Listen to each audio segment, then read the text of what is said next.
Hey, what is up ladies and gentlemen, I'm Sonic the Hedgehog here, and I'm from the likes of the Maxi Toys videos, and ladies and gentlemen, welcome to our brand new Let's Play for our YouTube channel, but also the next entry of the forms of the Kirby Marathon for our YouTube channel. Welcome to our Let's Play of Kirby's Dream Land 3, released on the Super Nintendo, released originally from 1997 in North America, and a year later in 1998 from Japan. However though, when it comes to Europe, this game never saw the light of day on Europe, probably because, well, I don't know what's the reason why this game never saw the light of day in Europe. Not until when it gets to 2009, that you can now get this on the Wii's Virtual Console version, although to be fair, when it gets to 2018, which we've already passed through 26th of March, this means we're no longer going to be able to purchasing this game on the Nintendo Wii console this time around.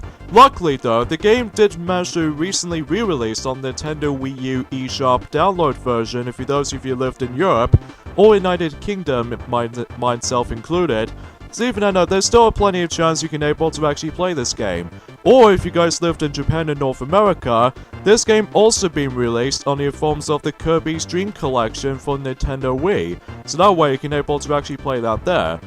This game came out after Kirby Superstar / Kirby's Fun Pack for the Super Nintendo and before Kirby 64, the Crystal Shards for Nintendo 64. So even though that you can definitely tell why, according to the release date's timeline between all the Kirby games in mind. So anyways, let's get started right there by the forms of Kirby's Dream Land 3, and as you can tell from my file number 1, I recently played this game on my own time for a little bit to actually get used to how the game mechanics looks like, and I've got myself 87%. Because I'm actually going to be discussing on this until when we get to a later portion of the game. But for right now though, let's get started with Kirby's Dream Land 3.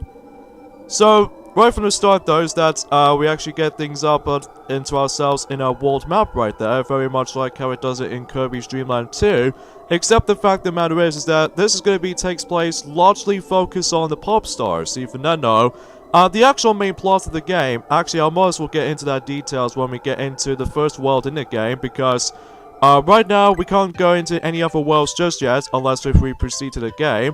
So here we go with World 1, or Level 1 I should say. And that world is actually known as Grassland. Very much like how it does it in the first main world in Kirby's Dream Land 2. So anyways though, speaking of Kirby's Dream Land 2, I suppose I can get into more details about the gameplay aspects of the forms of Kirby's Dream Land 3. But even then though, as you can tell, we got ourselves 6 main levels instead of the usual, I was classified for saying for 3/7 main levels throughout, so all of these worlds have 6 levels each, and plus the final, plus the boss fight as well. So even then, let's get started with level 1-1. In this case, the first level in Grassland, and even the first level in Kirby's Dream Land 3.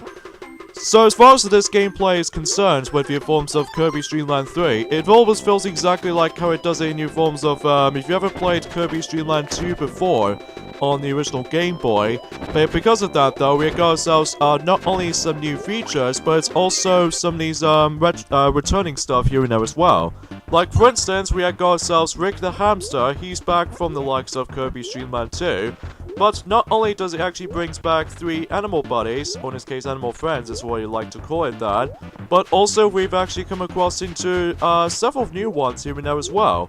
Like the forms of this particular cat over there, which even then though, I can't pronounce the actual names for these characters to be honest, because even then though, it's been a long time coming since I actually managed to come back to this game, because, well, the reason being for that is because I was really busy into the Legend of Zelda universe recently, or even especially notable with the Kingdom Hearts retrospective, because of Kingdom Hearts 3 is going to be on its way during this year at some point or another, but we don't know exactly what the final release date is going to be, but even then we'll find out and see what happens there.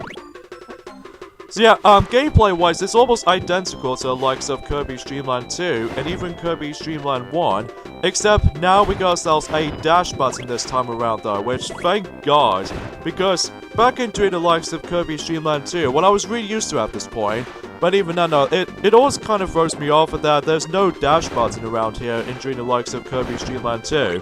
What I'm glad to say is that the dash button, or in this case the dash system in this particular game, makes it appear. So even then, I was really happy about that. So, talk about that additions right from the start though, is the fact that, we got ourselves a copy ability system, much like how it does it in Kirby's Dream Land 2, in Kirby's Adventure, and Kirby Superstar, or in this case in Europe, Kirby's Fun Pack if you guys lived in Europe, that somehow makes a return. Except a noticeable difference is this time around though is that, well, obviously it's trying to match things up, but in forms of Kirby's Dream Land 2, there's no copy ability hats, and it wasn't until when it gets to, Kirby Nightmare in Dreamland on the Game Boy Advance, or even especially noticeable in Kirby and the Amazing Mirror, also for the Game Boy Advance as well, and even in future games and later on, so even I know that, you know, we can get into the copy ability has when we get to the future points of the game, or even the actual franchise of this as far as it will go.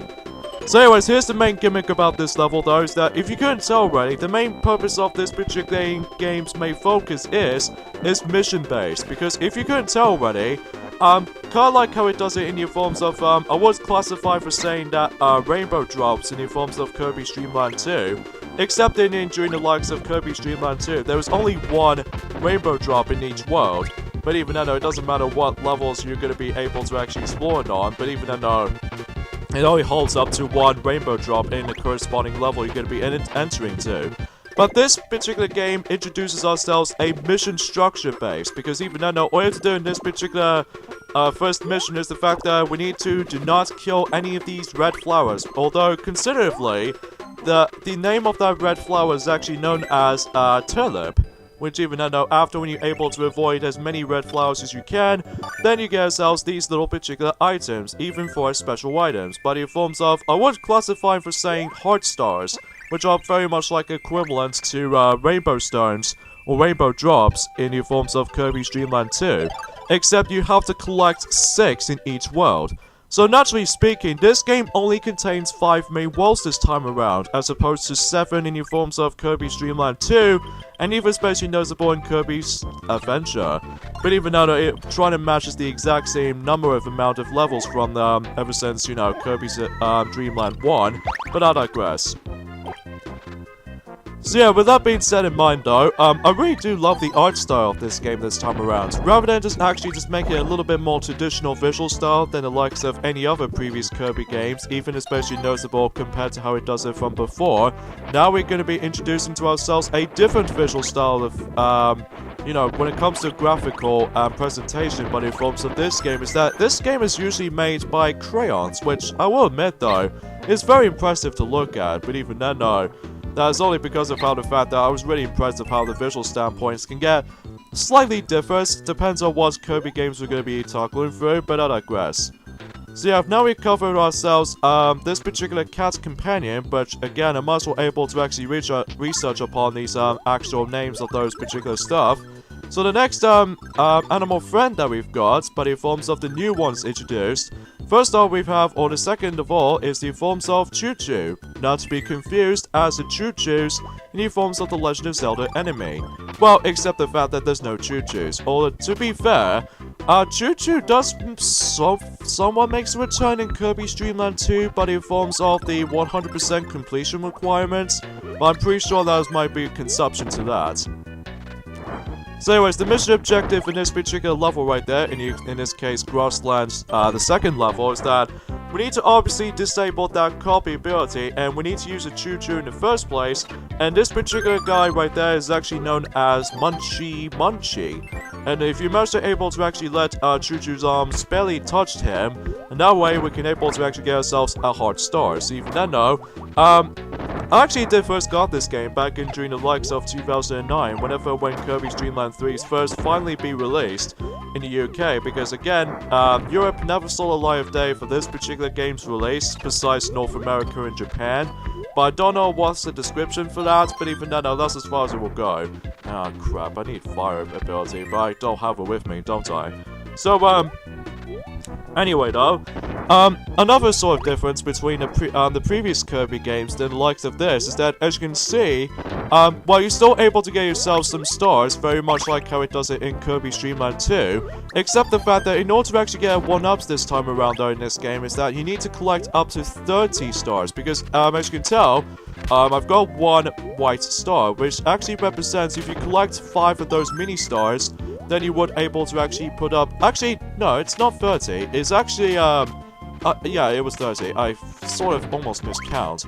But anyways, you need to collect 30 mini stars until you get yourselves that particular 1-up, because even then, it feels kind of a little bit more differently when it comes to collectibles-wise. So, and also, if you can see on screen, is that Kirby's health did manage to decrease that in forms of 5 this time around, as opposed to 6, but in forms of the previous Kirby's Adventures, but in forms of, well, obviously, Kirby's Dream Land 1 and 2, and even Kirby's Adventure. I don't know why they did manage to decrease one of those health bars into 5 this time around. That's only because, if you manage to press the A button, like you see that in the beginning of the level for about a few seconds ago, I've managed to actually activate... Oh, you gotta be kidding me.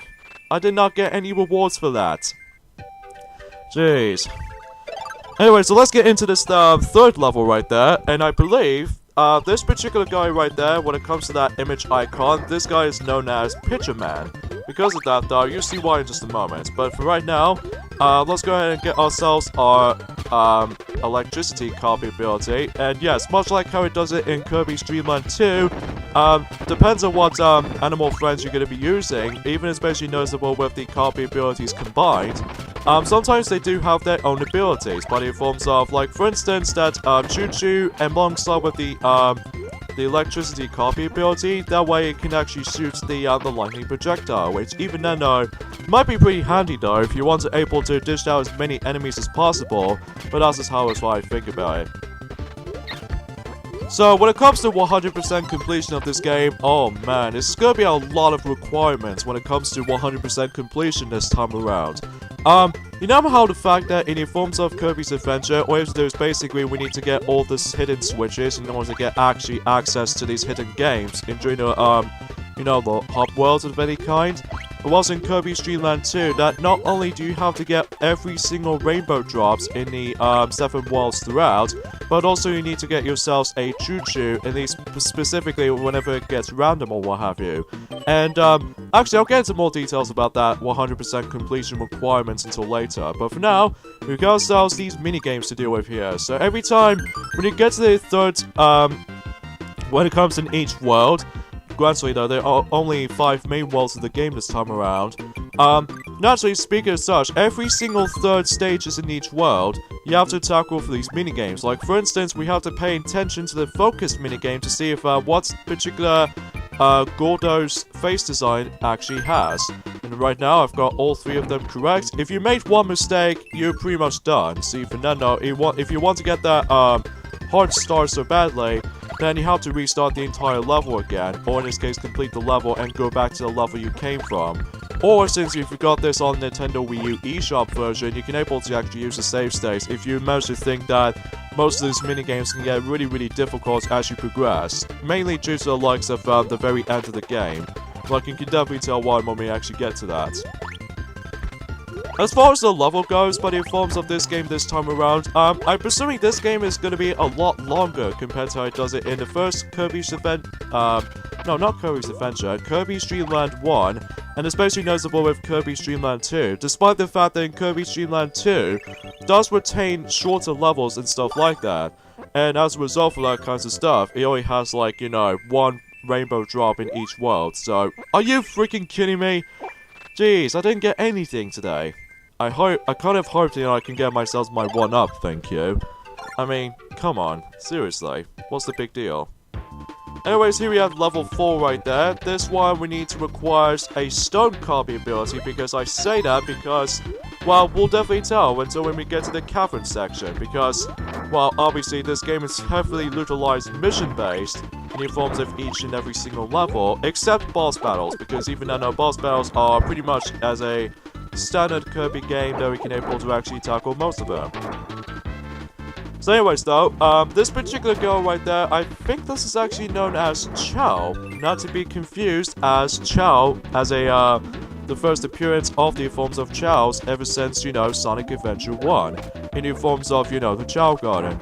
And the requirements of that particular mission objective goes is that we need to able to get ourselves, not only the stone copy ability for some progressioning, but also we need to actually obtain one of the items that Chao do needs. And as you can tell, I've got my invincibility lollipops, even though much like how it does in the forms of Kirby's Dreamland, especially noticeable in Kirby's Dreamland 2, and even Kirby's Adventure in Superstar / you know, Fun Pack, that it allows you to able to become invincible for a few seconds. I don't know if it's just me, but I'm pretty sure the invincibility lollipop can doesn't last very long in this game. I don't know what it is, but even then, we'll see what happens there. And yeah, this is a good reason why we need to use the stone copy ability to begin with, just because of not only do we have to deal with this particular mini fight going on here, but also it actually requires you to able to get this special item by the forms of delivering that Chao, well, just to get her item back. Sorry for a little bit of a tangent like that.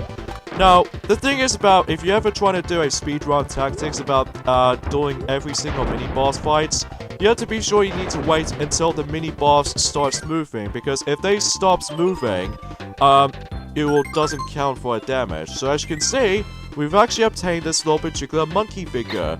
And I believe, kind of thinking about it though, this particular monkey right there, I don't know if you noticed for this point, folks, but apparently this particular monkey right there was actually known as Goku. Wait a minute, that sounds awfully familiar. But even then, no, that's something is like not to be confused as the exact same name as based off on the anime Dragon Ball Z. Well, in this case, Dragon Ball Z, and Dragon Ball GT, and most recently, Dragon Ball Super. Gee, I wonder why they actually did manage to referencing those particular familiar characters from their familiar franchise, like Chao from Sonic the Hedgehog series. Well, they made their first appearance of Chao's from Sonic Adventure 1 on the Dreamcast, and especially noticeable with Goku from any other Dragon Ball universe, like, you know, Dragon Ball Super, Dragon Ball GT, and especially, you know, the most recent one, Dragon Ball Super. So there seems a lot of referencing going on here by the forms of the Kirby series at this point in time, folks, because even though we've already come across into several references by the forms of, well, ever since during the likes of Kirby Superstar, because they actually add in Mario, Luigi, Peach, Toad. I don't think Wario makes an appearance, on the Super Nintendo version. I'm not exactly sure. But even then, we'll see what happens there. So, oh yeah, the boulder chase sequence can only activate once you're on screen on that particular point. So, anyways, let's go ahead and avoid those little Gordos right there. So even then, I don't really think that the Gordos aren't too much painful this time around compared to it does in the previous games. But there we go, we've actually got ourselves accomplished with that mission. So there's Chao, deliver us a heart star among with this little particular monkey Goku. That was pretty hilarious actually, even though I was quite surprised to see how those names make their appearance. This is the third time in a row I've never get anything. Ah, jeez, I'll get into more details on that goal minigame once we get into the next level. So speaking of such, here's the next level in this particular grassland level. For this one, we need to get ourselves the animal companion, and by the forms of that though, we need to get ourselves the returning animal companion. Although first things first, we have to go ahead and deal with these every single enemies as possible. And as you can tell from that little image icon, we actually come across into this pink fish. I believe her name was actually forms of mine. So even then though, that's what this can actually represents. Well, you see why, since we're able to get ourselves our animal friend companion by the forms of how the fact that I'm pursuing the requirements of this mission objective is that we need Kinda Fish, which is the returning animal companion ever since Kirby's Dreamland 2. You'd even know that, we'll get to that more details on that. So actually, I just want to point things out right away though, is the fact that this is the newest introduction by the forms of the, when it comes to the Kirby ability system, by the forms of the Kirby series in mind. Here we have ourselves a cleaning ability, which actually provides us, we're actually going to be using a air broom, or in this case a broom, to be able to actually sweep out enemies, which even then, that's actually kind of a cutest Kirby ability I've ever encountered with, but I digress. So we've got ourselves our good friend Kine ever since Kirby's Dream Land 2. But even then though, he's much more better this time around though, compared to how he does in Kirby's Dream Land 2 in my opinion, because although he might be still completely invulnerable to in air, but when it comes to water, it makes it a little bit more, well, convenient, and especially noticeable is pretty recommendable with Kine. But now he can able to actually perform a dash ability just like Kirby can in this game. Unlike how he does in Kirby's Dream Land 2, there's no dash ability throughout, which is kind of odd. But even then, I'm presuming they actually did manage to fix everything by the forms of the previous entry, but I'm not exactly entirely sure. But anyways though. So yeah, basically this objective is that since we're gonna have to go all the way to the end of the level with Kine, because if that's the case, that you know the pink fish named by the forms of mine I was talking about? That we need to make ourselves all the way to the very end, because if you manage to do not get Kine with you, then mission will be failed, and you have to restart the entire level, or in this case, just find him in any levels noticed. Although the only level that we did manage to find Kine, that was actually this level itself, so even though, yeah. But since we've managed to carry Kine all the way to the very end, then we got ourselves a heart star. And would you know it, that let's just go ahead and just, they look very, very adorable, especially with Kine and mine. I'm assuming I might actually get a date one day, even for give Kine credits due. This is the 4th time I've did this mistake. Jesus Christ. Anyway, so we've got one more level left before the first boss in the game, and appears to be, more accurately, a cloud juggler, which even though, as far as his name goes, his name was Pyro, which even then though, that we'll get into more details until we get to the mission objective on this particular level, until we, let's see what's in here though. We have Choo-Choo, which we've already tackled through ever since the 2nd level. Let's use Rick for now on, because we haven't used Rick for quite some time, although we've only barely used him for a little bit, but I've only just managed to able to show off some new animal buddies introduced, so that's as far as I can tell for that point. Now, unlike the likes of Kirby's Dream Land 2, that, in order to actually get yourselves... Oh yeah, this is the mission objective on this particular level, folks, is that as you can see, we've actually come across into those particular shape obstacles. Or in this case, shape items. And what can we do with the mission objective is that we need to collect all 3 of those shape objects, which even then, first off, let's go ahead and get myself my 1-up. Seriously, there's a lot of few ways you can get extra lives. Very generous of this game is, this time around, though, is the fact that you can get, like, 1-ups everywhere, especially noticeable by the forms of, I was classified for saying some of these too many stars all over the place. And yeah, what makes Rick so unique in this game this time around compared to how he does it in Kirby's Dream Land 2 is that, while normally he still acts like very much like how he does it in Kirby's Dream Land 2, except his unique ability this time around though is that when you come towards the wall, he managed to perform himself his little climbing ability, somewhat similar to Knuckles' climbing up to walls, except he doesn't glide or anything else for that reliable, just saying that much. So anyways, we need to obtain the triangle, rectangle, and especially the circle shape, because even though that's the entire impression of the forms of this mission objective will go, so even though that we can definitely tell of how this particular objective is super, super easy. There we go, we've got 2 shapes, and now we need to grab the 3rd and final one. Thankfully, the 3rd and final one is not that hard to get, so even though, there we go. So now we need to climb all the way back up again, thanks to the likes of the Rick's very, very, very obscure wall climbing ability, which is really, really awesome indeed. And hopefully we can make our way to the very end, so I digress. Now, with the forms of... Oh my god. I wonder what's that particular familiar obstacle around here. It feels kind of similar to how it does it in those farms for the likes of any other Mario games ever since Super Mario Bros. 3. Except they're all spiky looking, just like how it does it for their redesign in the forms of New Super Mario Bros. Wii, and possibly New Super Mario Bros. 2, and even especially noticeable in New Super Mario Bros. U, and predictably Mario Party 9 by the forms of the Whampo Room, which kind of makes them more up for it anyway. So, yeah, that's all I can say. So anyway, I I should probably explain about the forms of how the fact what the gold game looks like this time around is that normally in Kirby's Adventure and Kirby's Dream Land 2, and even most accurately Dino Blade from Kirby's Superstar, or in this case Kirby's Fun Pack, for those who lived in Europe, normally you just have to press this simple button and you're able to actually get yourselves our biggest jump, or especially this gauge full up going, until you're able to get yourself a nice rewarding prize. However though, this game this time around though is basically more likely, it's still timing based, except the fact that you need to able to jump, depends on what animation that's what either Kirby or most of these animal friends were doing, is the fact that you need to time your jumps correctly until you're able to get get yourself some rewards from. Like, for instance, there are a few types of rewards in this particular game, but in forms of, well, not to mention, but in forms of the heart shapes, or in this case, the heart stars, which is basically more likely based off mission objectives based. But, there's also a plenty of 1-ups, which, you know, kind of like how it does in any other Kirby games, it gives you a 1-up. And there's also the, some bit of health supplies, but in forms of, well, not only the soda bottle, but it's also the maximum tomato, which once again actually reveals your health at any time, anywhere. And also 3 different types of stars, like the forms of the mini star, which actually worths you just 1, and the bigger stars can actually worths you 5, which even then, that might be sounds a lot.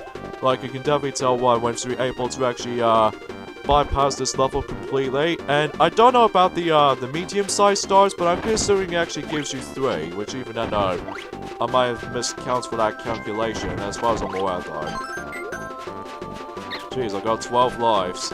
So easy to get extra lives. But that's just me though, anyway. But unless if you accidentally turn off the main game, and then your lives will actually restart, but all the way back to, I'm assuming you start with 3 lives, as far as I'm aware. So anyways, we got ourselves all 6 of those heart stars now. So anyways, let's go ahead and finish the level up. And yeah, as you can tell, we've got ourselves the bigger star, which actually worths 5 star points. So anyways, here we go with the first boss in this game, but in forms of the returning of Wispy Woods.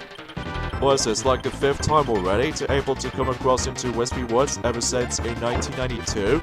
Anyway though, for this particular boss, it's pretty much like how it does in forms of any other Wispy Woods fight, except the fact that he now able to actually just manage to able to shoot fruits from either down. Oh my god, he's actually gone really angry. But still, it's incredibly easy though, especially noticeable that, as you can tell, I've actually managed to use a boomerang technique, but in forms of Rig, the hamster, which is my companion. So yeah, this is what happens if you manage to collect all 6 of those, heart stars in each world. Every time you collect all 6 of them, the dark matter managed to able to scatter across, and they managed to go out to the actual world. I really haven't explained about the actual plot of this game, but even then, I will confess right about now, I'll actually mention about the plot in this game when we get into the next world. So for now, we've pretty much done with World 1 in Grassland. Things starts off very easy though, but as you progress it gets really challenging, even for mission structure. So that concludes all of this still remainings of the Dark Matter. So join me next time on Let's Play Kirby's Dream Land 3, is the fact that we're going to be moving on to World 2. It appears to be more accurately a water-themed world. So yeah, see you guys next time. Later fellas.